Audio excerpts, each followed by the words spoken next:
जीवन एक शिक्षक है और हर अनुभव एक पाठ। नमस्कार, मैं पूजा गुप्ता। आज की कहानी एक व्यापारी और गधे की है। व्यापारी अपना व्यापार करने के लिए नदी पार करके जाता था, इसलिए उसे गधे की जरूरत पड़ती थी। तो एक दिन व्यापारी ने गधे पर नमक का बोरा रखा और उसको ले जाने लगा। जैसे ही नदी आई तो गधे का अचानक उस नदी में पैर फिसल गया। चलते चलते पैर फिसला तो वह उस नदी में बैठ गया और जैसे ही वापस उठा तो उसे बहुत हल्का महसूस हुआ। उसने सोचा ये तो बहुत अच्छा है और फिर वह धीरे धीरे नदी से निकल गया। दूसरा दिन हुआ। अब व्यापारी ने फिर गधे के ऊपर एक बोरा रखा, लेकिन वो बोरा आज नमक का नहीं चीनी का बोरा था।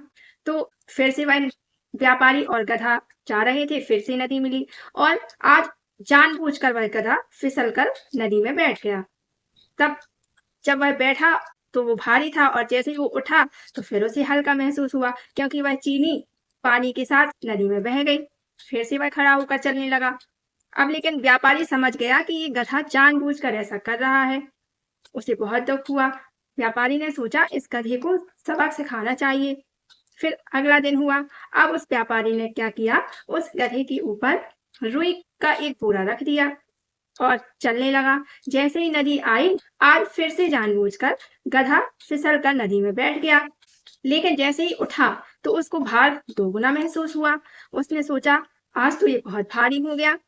तो गधे को भी सीख मिल गई कि अब मैं दोबारा ऐसा नहीं करूंगा। तो इस कहानी से हमें यह सीख मिलती है कि हमें किसी भी गलती को अपने स्वार्थ के लिए जानबूझकर नहीं करना चाहिए।